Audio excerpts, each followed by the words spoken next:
السلام علیکم ورحمۃ اللہ وبرکاتہ۔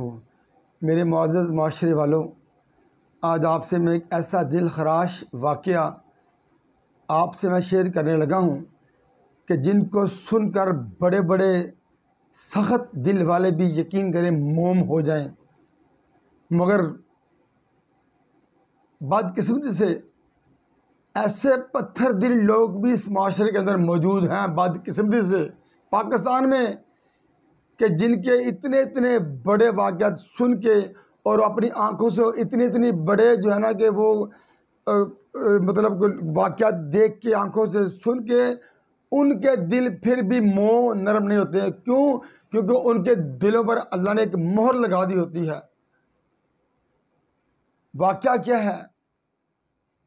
لاہور کے اندر ایک بیوہ خاتون کا خود اپنی زبانی وہ بیان کرتی ہے، میرے پاس ریکارڈ موجود ہے، الحرمین میگزین کے اندر وہ واقعہ چھپا جو کتابوں کی زینت بن کے رہ گیا۔ بس اب میں اس کو بیان کرنا چاہتا ہوں، اور یہ واقعہ ایک نہیں، اس طرح کے سینکڑوں واقعات ہوتے رہتے ہیں کہ جو ہماری نظروں سے اوجھل ہیں۔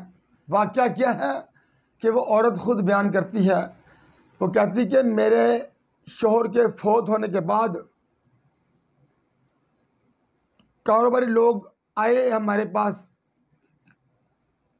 قرضہ ہم سے انہوں نے وصول کیا میرے شوہر کا، حتیٰ کہ وہ سب کچھ لے گئے، مکان تک ہمارا بک گیا، یعنی وہ سڑکوں پہ آ گئے۔ دوسرے الفاظ میں وہ عورت اور اس کے 4 جوان بیٹیاں۔ پھر ہوا کیا؟ وہ عورت کہنے لگی کہ میری اب ایک خواہش تھی کہ یا اللہ کہ میری زندگی کے اندر میری 4 بیٹیوں کے نکاح ہو جائیں، اپنے گھروں میں چلی جائیں، تاکہ میں سکون کی موت مر سکوں، سکون کی موت مر سکوں۔ پھر کیا ہوا کہ ایک رشتہ آیا اس کے پاس، انہوں نے ظاہر کیا کہ ہم لوگ بڑے امیر ہیں، مگر وہ جھوٹ بولتے تھے۔ یہ عورت بیچاری سادہ لو عورت ان کے جال میں پھنس گئی، ان کے چنگل میں آ گئی، انہوں نے رشتہ پسند کر لیا۔ اب کیا تھا، ان کو پتہ بھی تھا کہ یہ عورت غریب ہے، بیوہ ہے، لیکن دیکھیں وہ کتنے ظالم درندے لوگ تھے لڑکے والے۔ یہ بیچاری عورت کہتی ہے کہ مجھے بظاہر وہ لوگ اچھے لگے، بہروپیے ہیں، بہروپیے، وہ اپنے آپ کو اچھا ہی ظاہر کرتے ہیں۔ سادہ لوگ جو ہے نا کہ وہ ان کے جال میں پھنس جاتے ہیں۔ یہ مجبور تھی اپنی بیٹے کے ہاتھوں، یہ کہتی کہ میں نے ان کے بیٹے سے اپنی بیٹی کی منگنی کر دی۔ تب تک ان کا کوئی مطالبہ نہیں تھا لڑکے والوں کا۔ کہتی کہ جب میں نے بات پکی کر دی، منگنی کر دی، اس کے بعد لڑکے والوں کی طرف سے اتنی لمبی لسٹ آ گئی میرے گھر میں جہیز کی۔ میرے پاس واقعہ موجود ہے، جو دیکھنا چاہیے میں ان کو دکھا سکتا ہوں۔ لمبی لسٹ آ گئی، کہتی اس لسٹ کو دیکھ کر میرے رونگٹے کھڑے ہو گئے، ایسے لگے جیسے میرے سر پہ آسمان گر گیا ہو۔ اب میں وہ سامان کہاں سے بناتی؟ پیسہ تھا نہیں میرے پاس کوئی، گھر بک گیا، سب کچھ چلا گیا۔ اس کے بعد کیا ہوا؟ وہ کہتی کہ اب میں کیا کرتی؟ اگر وہاں شادی کرتی تب مرتی، اگر نہ کرتی تب بھی مرتی، کیا کرتی؟ کارڈ تقسیم ہو چکے تھے، یہ ظالم لوگ اپنے جال میں لا کے پھر لوگوں کو پھنساتے ہیں۔ کارڈ تقسیم ہو گئے، ظاہری بات ہے کہ کارڈ تقسیم ہو گئے، اب اسے کرنا ہی اس نے کرنا ہی تھا سامان، جیسے کہ تیسے کرتی وہ بیچاری بیوہ خاتون، جس بیوہ کے بارے میں ہمارے پاک آقا حضرت محمد مصطفیٰ صلی اللہ علیہ وسلم نے فرمایا الساعی علی الارملۃ والمسکین کالجہاد فی سبیل اللہ او کالذی یصوم النہار و یقوم اللیل، کہ جس انسان نے بیوہ اور مسکین کی مدد کی، وہ شخص اتنا اجر کماتا ہے جیسے کوئی شخص سارا دن روزے رکھتا ہے اور ساری رات قیام کرتا ہے۔ کون؟ بیوہ کی مدد کرنے والا۔ مگر یہاں معاملہ الٹ ہے۔ لالچی بے غیرت لوگ کہ جن کو بیوہ پہ ترس بھی نہیں آیا، کارڈ تقسیم ہونے کے بعد انہوں نے اتنی لمبی لسٹ پیش کر دی ان بے غیرتوں نے۔ پھر یہ عورت مجبور کہتی کہ میں نے پھر اپنی ایک سہیلی سے بات کی، میں نے اپنی ایک سہیلی سے بات کی، اس سے مشورہ کیا، وہ مجھے ایک ادارے میں لے گئی جہاں سے سودی قرضہ ملتا تھا۔ پھر کہتی میں نے وہاں سے 4 لاکھ روپے سود بھر لیے کہ میری بیٹی کی خوشی ہے، میری بیٹی کے ہاتھ پیلے ہو جائیں، قرضہ میں اتار لوں گی۔ مگر سود کہاں اترتا ہے؟ یہ تو اللہ سے جنگ ہے، اللہ اور اللہ کے رسول سے جنگ ہے سود، یہ کہاں اترتا ہے؟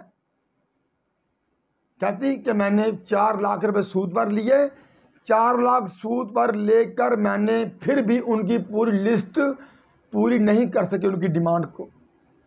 بہرحال وہ سامان میں نے دیا، میری بیٹی کی شادی ہو گئی۔ پھر بدقسمتی سے میری اسی بیٹی کو 3 ماہ کے بعد پھر طلاق ہو گئی۔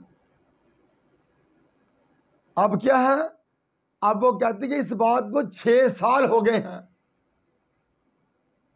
میں اور میری 3 کماری بیٹیاں اور یہ طلاق شدہ بیٹی، ہم 5 بیٹیاں اور میں، ہم 5 گھر کے افراد کیا کر رہی ہیں؟ لوگوں کے گھروں کے اندر محنتیں مزدوریاں کر کر کے اپنے پیٹ کی پرواہ نہیں کرتی، ہم سودی قسطیں اتار رہی ہیں۔ 6 سال گزرنے کے بعد بھی سودی اصل رقم 4 لاکھ وہیں کی وہیں ہے، ہم مزدوری کر کر کے وہ قسطیں اتار رہی ہیں۔ ہم کیا کھائیں پیٹ بھریں یا وہ سود اتاریں؟ میرے معاشرے والوں، یہ ایک واقعہ نہیں ہے، ایسے ہزاروں واقعات ہیں، ایسے ہزاروں ہماری بیٹیاں بہنیں جن کے پاس اپنی بچوں کو جہیز دینے کے لیے پیسے نہیں ہیں، وہ محمد بن قاسم کا انتظار کرتے کرتے کرتے بوڑھی ہو چکی ہیں۔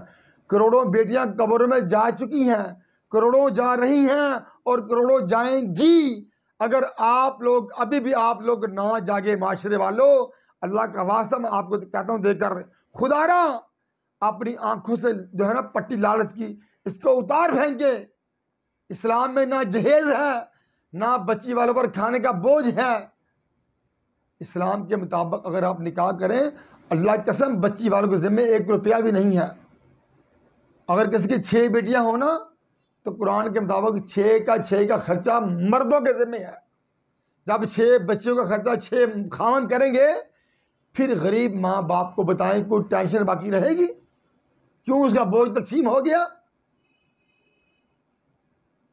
میں آخری ایک سوال کرتا ہوں اس واقعے کا، اور اس کے ساتھ جتنے واقعات ہوئے ہیں، ہو رہے ہیں اور ہوں گے، ان کا ذمہ دار کون ہے؟ دل کی بڑے میں دکھ کے ساتھ یہ بات کرنے لگا ہوں کہ ان سب قتلوں کے،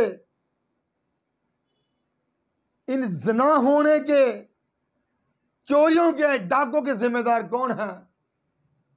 ہمارے ممبروں محراب کے وارث، ہمارے علماء کرام۔ مجھے پھانسی لٹکا دیں، مجھے سولی پر چڑھا دیں، میرا بائی کاٹ کر دیں، مجھے کوئی پرواہ نہیں، مگر میں حق میں کہنا نہیں چھوڑوں گا، حق بات کہہ کے رہوں گا۔ اگر انہوں نے، ہمارے معزز علماء کرام نے اگر بیان کیا ہوتا اسلام میں جہیز نہیں، اللہ کے نبی نے اپنی 4 بچوں کے نکاح کے کسی بچے کو جہیز نہیں دیا، حضرت فاطمہ کے سامان جو آیا تھا وہ حضرت علی نے تیار کیا تھا، آپ نے 11 نکاح کیے اور کسی بیوی سے آپ نے جہیز کے نام پر کوئی چیز نہیں لی۔ صحابہ کرام میں سے یہ بات ثابت نہیں، نہ برات کی نہ جہیز کی۔ اگر انہوں نے بیان کیا ہوتا تو آج یہ معاشرہ تباہی کے کنارے پر نہ کھڑا ہوتا۔ خدارا یہ بیان نہیں کریں گے. کیوں نہیں کریں گے میں بتاؤں آپ کو؟ کیونکہ یہ لوگ جہیز کا لین دین کر کے خود اس جال میں پھنس چکے ہیں. باراتوں کے لاکھوں روپے کے کھانے کھا کر اور کھلا کر یہ پھنس چکے ہیں. یہ کیسے بیان کریں گے ہمارے علماء کرام؟ ابھی وقت ہے، آپ میری باتوں کو غور سے سنیں. چاہے جہاں پوری دنیا میں جس کے بعد مرد جائیں، میری باتوں کی تصدیق کرائیں. اگر میری بات غلط ہو تو یاد رکھیں میرا خون معاف آپ لوگوں کو. اگر چاہتی ہیں کہ معاشرے کے اندر کسی بہن کا بھائی ڈاکو نہ بنے، چور نہ بنے، زنا کے اڈے آباد نہ ہوں، ہماری بہنیں بیٹیاں زنا کی طرف نہ جائیں، تو غیرت کھائیں معاشرے والوں. شادی کرو، خود کماؤ، خود سامان تیار کرو، اور غریبوں کی بچیوں پر ترس کرتے ہوئے انہیں شادی ان سے کریں اور گھر کا سامان خود تیار کریں. کیونکہ قرآن میں اللہ تعالیٰ نے سورہ نساء میں تقریباً غالباً آیت نمبر 33 اللہ نے فرمایا الرجال، اے مردو غیرت کھاؤ. قرآن کہہ رہا ہے، میں نہیں کہہ رہا. اے مردو مرد بنو، ہم نے تمہیں ہی تمہاری بیوی کا مالک بنایا ہے. تمہارا مرتبہ عورتوں پر 1 نمبر زیادہ کیوں ہے؟ بما انفقوا من اموالہم، کیونکہ مردو تم اپنا مال ان عورتوں پر خرچ کرنے کے ذمہ دار تم ہو. آئی بات سمجھ میں میرے معاشرے والوں؟ مرد بنو. مرد وہی ہے جو خرچہ خود کرتا ہے. اگر آپ ان باتوں پر عمل کرنا شروع کر دیں گے تو میری ویڈیو کو دیکھ کر آپ ہم عمل کریں گے جہاں تک یہ جائے گی. اس کو شیئر کریں، اتنا شیئر کریں، جنگل میں آگ کی طرح اس کو شیئر کریں اس ویڈیو کو، تاکہ غیرت لالچی لوگوں تک یہ میرا پیغام پہنچے اور وہ میرے معزز میرے بھائی ہیں وہ لالچ چھوڑ دیں، خود کمائیں اور اپنا سامان وہ خود تیار کریں، تاکہ غریبوں کو اپنی بچوں کے پیدا ہونے پر ماتم نہ کرنا پڑے، ان کو ڈاکے نہ مارنے پڑے، ان کو سود نہ لینا پڑے، اپنے گردے نہ بیچنا پڑے غریب باپ کو، بچوں کی ماؤں کو لوگوں کے برتن نہ مانجنا پڑے، بچوں کو اپنا جہیز اکٹھا کرنے کے لیے ملوں فیکٹریوں کے اندر غیر مردوں کے ساتھ مزدوریاں کر کے اپنی عزتیں برباد نہ کروانی پڑے. یاد رکھیں ان کا ذمہ دار کل قیامت کو حساب دینا پڑے گا ذرے ذرے کا. پھر سوچیں ذرا سب طبقے والے سوچیں ان سب کا اصل ذمہ دار کون ہے؟ علم والے، علم والے، علم والے. اللہ مجھے اور آپ کو حق سچ بیان کرنے کی توفیق عطا فرمائے اور ان باتوں پر عمل کرنے کی توفیق عطا فرمائے. اقول قولی ھذا استغفر اللہ لی ولکم ولسائر المسلمین فاستغفروہ انہ ھو الغفور الرحیم. آخری میرا پیغام سن لیں. آخری وہ پیغام کیا ہے معاشرے والوں؟ اگر آپ کی بچوں کو یہ ظالم معاشرے والے قبول نہیں کرتے بغیر جہیز برات کے تو میرا نمبر نوٹ کر لیں. الحمدللہ تقریباً 12 سال سے الحمدللہ سینکڑوں میں نکاح کروا چکا ہوں بغیر جہیز کے اور بغیر بارات کے کھانوں کے ماشاءاللہ، جن کو دیکھ کر لاکھوں لوگوں نے الحمدللہ اس پر عمل کرنے کا وعدہ کیا ہے. آپ لوگ عمل کریں، اس پر بائیکاٹ کریں جہیز بارات کا. اگر آپ کی بچوں کو یہ ظالم لالچی لوگ قبول نہیں کرتے بغیر جہیز بارات کے تو 0303 6340 740 نمبر نوٹ کر لیں، رابطہ کریں. انشاءاللہ آپ کو آپ کی بچوں کے لیے رشتے بھی ملیں گے اور الحمدللہ آپ کا جہیز اور بارات کے نام پر کوئی پیسہ بھی نہیں لگے گا. سامان کون بنائے گا؟ لڑکا، جن کو ہم تلقین کرتے ہیں، ترغیب دیتے ہیں، تبلیغ کرتے ہیں، اس کے برین واش کرتے ہیں. اگر کوئی لڑکا غریب ہوتا ہے جو سامان تیار نہیں کر سکتا، پھر اس لڑکے کو ہمارا ادارہ مالی سپورٹ کرتا ہے. اس کو سامان ہم دیتے ہیں بنا کے، تاکہ نکاح کے بعد وہ بیچارہ پریشان نہ ہو اور اپنے بیوی اس پر بوجھ نہ بنے. اللہ مجھے اور آپ کو دوسروں کے لیے آسانیاں پیدا کرنے کی توفیق عطا فرمائے. السلام علیکم ورحمۃ اللہ وبرکاتہ۔ ایک اور آخری بات یاد آ گئی ہے، بات تو بڑی ہے کرنے والی، آخری بات ایک اور بھی ہے۔ معاشرے والوں، اگر آپ چاہتے ہیں کہ ہمارے اس ادارے کا نظام پیغام گھر گھر پہنچے تو خدا را ہمارے دستے بازو بنے۔ ہمارے پاس ٹیم نہیں ہے اس کو بڑھانے کے لیے، ہمیں ٹیموں کی ضرورت ہے۔ میرے 2 ہاتھ ہیں اور ایک منہ ہے میرا، کتنا کہ میں کام کر لوں گا۔